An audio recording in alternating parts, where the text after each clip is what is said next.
کئی لوگوں کے مسلسل میسیجز سوشل میڈیا پر بے قراری اور بے چینی دیکھی جا رہی ہے، اور سب کی طرف سے سوال ہماری طرف آتے ہیں کہ کیا کرنا چاہیے، کیا کرنا چاہیے۔ کبھی حضور پاک کے نام پر گستاخی، کبھی قرآن پاک کو لے کر اسلام کو، مسجدوں کو، یہ پورا کا پورا ایک دجالی نظام ایکٹیو ہو گیا ہے۔ سب کے سب ہاتھ دھو کر پیچھے پڑے ہیں، ان کا ٹارگٹ صرف اسلام اور مسلمان ہے۔ کیا ہوگا ہمارا؟ یہ پوری طاقتیں جھونک دیں گے ابھی ہندوستان میں۔ رولنگ پارٹی ان کی ہے، حکومت ان کی ہے، ڈپارٹمنٹ بھی ان کی طرف سے، ساری طاقت و قوت، دولت، سب سیاست ان کے پاس ہے۔ ان غریب نہتے مسلمانوں کا مستقبل کیا ہوگا؟ قرآن کی آیت میں نے اسی لیے پڑھی خطبے کے بعد، اللہ فرماتا ہے یریدون لیطفئوا نور اللہ بافواہہم، کچھ خبیث یہ چاہتے ہیں کہ اپنے منہ کے پھونکوں سے اللہ کے چراغ کو بجھا دیں۔ لوگ یہ چاہتے ہیں کہ اپنے منہ کے پھونک سے اللہ کے چراغ کو بجھا دیں۔ اللہ کا چراغ اسلام ہے، اور اللہ فرماتا ہے واللہ متم نورہ، اور اللہ اپنے نور کو مکمل کر کے رہے گا۔ یہ دین پوری دنیا پر غالب آ کر رہے گا، چاہے تمہیں پسند ہو یا نہ ہو۔ کیا بات، بے شک بے شک، سبحان اللہ سبحان۔ نفرت میں تم کڑتے رہو، جلتے رہو، لیکن اسلام کی فطرت میں قدرت نے وہ لچک دی ہے، جتنا ہی دباؤ گے اتنا ہی وہ ابھرے گا۔ اے میرے غیور نوجوانوں، جو بے قراری کے عالم میں جی رہے ہیں، جو سراسیمگی تمہارے درمیان پھیلی ہے، جو ڈر اور خوف کے ماحول میں تمہیں آج جس کیفیت نے مبتلا کیا ہے، میں ایک بات عرض کروں گا، کچھ نہیں ہونا ہے۔ اسلام کا کچھ نہیں بگڑے گا، میرے رسول کی ذات کا کچھ نہیں ہونا ہے۔ ایک نقطہ بھی عیب کا میرے آقا کی ذات پر نہیں آنا ہے، اور نہ ہی قرآن کا کوئی حرف بدلنا ہے، نہ ہی رب ذوالجلال کی طاقت و قوت کے ایک ہلکے ذرے تک بھی ان دنیا کے کمینوں کو پہنچنا ہے۔ کچھ نہیں ہونا ہے۔ جو کچھ بھی ہو رہا ہے یہ ہمارے اور تمہارے امتحان کا وقت ہے۔ جو کچھ بھی ہو رہا ہے یہ ہماری آزمائش، ورنہ اسلام وہ کسی کھیتی میں اگنے والا چھوٹا پودا نہیں ہے جسے کوئی بھی پکڑ کے ہلا دے۔ اسلام اس عظیم درخت کا نام ہے جس کی جڑیں تحت الثری میں، شاخیں اوج ثریا پر ہے۔ اس کا تنا تو دور کی بات، اس کا پتا نہیں ہلا سکتے، اور ہر زمانے میں اسلام کو مقابلوں سے، منکرین سے اور دشمنوں سے مقابلہ رہا ہے، لیکن ہر دور میں اسلام پھلتا پھولتا رہا ہے۔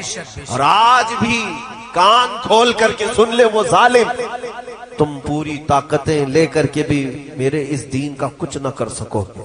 زیادہ سے زیادہ ہماری گردنیں مار سکتے ہو، زیادہ سے زیادہ ہمارے بچے مار سکتے ہو، زیادہ سے زیادہ بلڈوزر چلا کر کے یہ بلڈنگیں توڑ سکتے ہو، لیکن ایک بات یاد رکھنا، ایک چراغ بجھاؤ گے مولا 100 چراغ روشن کرے گا، بے شک 100 چراغ روشن کرے گا۔ اور ہمارا معاملہ تو یہ ہے میرے عزیزوں، میں ڈر اور خوف سے تمہیں نکالنے کے لیے بات کر رہا ہوں۔ ڈر اور خوف سنیوں کو تو زیب دیتا بھی نہیں جی، اور جس کے نگہبان اعلیٰ حضرت ہو، اور وہ اپنے درس میں یہ ہم سب کو سمجھاتے بھی ہوں، خوف نہ رکھ رضا ذرا تو تو ہے عبد مصطفیٰ، سبحان اللہ، کیا بات۔ خوف نہ رکھ رضا ذرا تو تو ہے عبد مصطفیٰ، تیرے لیے امان ہے، تیرے لیے امان ہے۔ نعرہ تکبیر، نعرہ رسالت، نعرہ غوثیت، مسلک اعلی حضرت، کلام اعلی حضرت۔ عزیزوں، سنیوں کو تو ڈر زیب نہیں دیتا۔ اور پھر میں آخری جملہ یہ اس ڈر اور خوف کے لیے جو استعمال کیا جاتا ہے اس کی بھی وضاحت کر دوں۔ ہمارے بچے اب سنبھل چکے ہیں الحمدللہ۔ میں نے ہر شہر میں آج دیکھا ہے، ہندوستان بھر کے تقریباً 22 اسٹیٹ میں میں تقریباً 4-5 مہینے میں جا کر آیا، کئی شہروں میں نوجوان بچوں کو میں نے دیکھا ہے کہ وہ محمد عربی کا شعر زندہ ہو رہا ہے۔ نبی اکرم صلی اللہ تعالی علیہ وسلم کے غلام اور وفادار اب بیدار ہو رہے ہیں، اس لیے کہ دنیا جب ڈراتی ہے تو کس بات سے ڈراتی ہے؟ موت سے ڈراتی ہے، پھانسی سے ڈراتی ہے۔ یہی چیزیں ہیں جو ڈر کی ہیں دنیا میں۔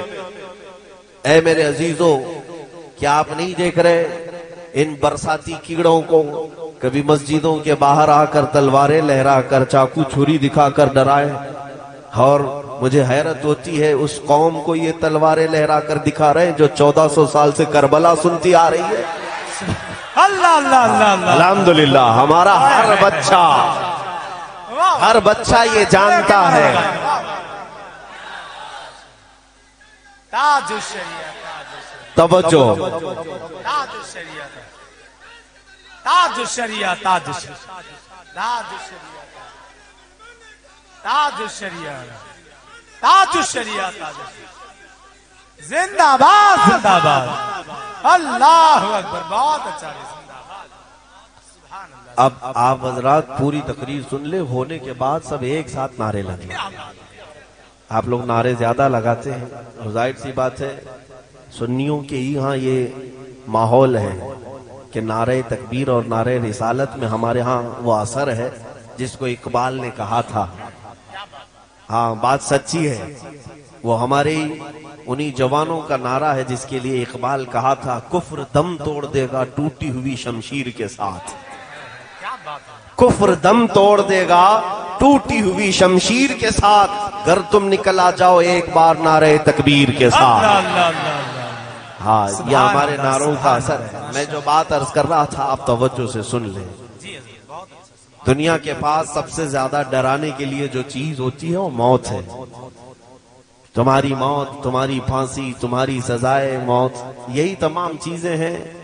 لیکن میرے عزیزوں، نوجوانوں، میرے بچوں، آپ سے یہ بات میں عرض کرنا چاہوں گا، موت تو آنی ہے، اس بات میں کسی کو اختلاف نہیں۔ آج یا کل ملک الموت ہمارے گھر بھی آنے ہیں۔ پاؤں رگڑ کر کے اپنے بستر پر یا ہاسپٹل پر مر جانے سے تو بہتر ہے میرے مصطفیٰ کی عزت پر قربان ہو جائے۔ اس سے بہتر موت کیا ہو سکتی ہے؟ ہاں ادھر موت آئے تو سمجھ میں نہیں آتا کوما میں آئی کہ کینسر میں آئی کہ کس میں آئی، لیکن حضور کی محبت میں آئے تو اتنا تو پکا ہے کہ روح نکلنے سے پہلے سرہانے وہ ضرور تشریف لاتے ہیں، وہ ضرور تشریف لاتے ہیں۔ تو موت کا ڈر اور موت کا خوف اپنے سینے سے نکالو، اور پھر ببانگے دہل یہ دنیا کو بتاؤ کہ اسے موت سے ڈراؤ جو جینا چاہتا ہے، جسے جینے کا شوق ہے اسے موت سے ڈرانا چاہیے۔ اور ہم تو روز رات اس انتظار میں سوتے ہیں کہ اگر روح نکلی تو میرے مصطفیٰ کا دیدار ہو جائے۔ ہم قبر میں بھی جاتے ہیں تو نبی اکرم صلی اللہ تعالی علیہ وسلم کے دیدار کی غرض لے کر کے جاتے ہیں۔ بہرحال جو بات میں عرض کر رہا ہوں وہ توجہ سے سنیں کہ اسلام کا کچھ نہیں بگڑے گا، قرآن کا کچھ نہیں، رسول پاک کی ذات کا حال تو یہ ہے، یہ ہزار بھونکتے رہیں کچھ نہ ہونا ہے، رہے گا یوں ہی ان کا چرچا رہے گا، رہے گا یوں ہی ان کا چرچا رہے گا، پڑے خاک ہو جائیں جل جانے والے، یا رسول اللہ تو گھٹائے سے کسی کے نہ گھٹا ہے نہ گھٹے گا، جب بڑھائے تجھے اللہ تعالی تیرا، مٹ گئے مٹتے ہیں مٹ جائیں گے آدھا تیرے، نہ مٹا ہے نہ مٹے گا کبھی چرچا تیرا۔ حضور پاک کی ذات کا بھی یہ کچھ نہ کر سکیں گے، لیکن اتنی بات ضرور ہے کہ تمہارا اور ہمارا امتحان ہو رہا ہے۔ یہ جو حالات پیدا ہوئے، اسلام ختم نہیں ہونا ہے، نہ قرآن کو اور نہ ہی رسول پاک کی سیرت کو، یہ سب برقرار رہیں گی چیزیں، لیکن تمہارا اور ہمارا امتحان ہے۔ ظالموں کو گردن پر ہمارے مسلط کیا جاتا ہے، دشمنوں کو ہمارے اوپر مسلط کیا جاتا ہے ہمارے امتحان کے لیے۔ اب ان کا انجام کیا ہوگا وہ تو دنیا دیکھے گی، لیکن اے میرے عزیزو اس امتحان کی گھڑی میں اب یہ دیکھا جائے گا کہ بغیر صرف اور صرف ٹوپی اور داڑھی کے نام پر مسلمان ہے یا پھر حقیقت میں اپنی جان سے حضور کے لیے قربان ہے۔ ہاں اب یہ سب آپ کو ایک سال کے اندر دیکھنا بڑے بڑے چہرے سامنے آنے لگ جائیں گے۔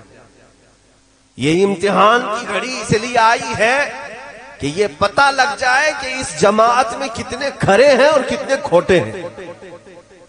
حضور پاک صلی اللہ تعالی علیہ وسلم کی ناموس کے لیے، قرآن کی عظمت کے لیے اور اسلام کی بلندی کے لیے ان حالات میں وہی ڈٹا رہے گا، وہی جمع رہے گا جو کھرا ہوگا، اور جو اندر سے کھوٹا ہے وہ جلدی سے پارٹی بدل لے گا۔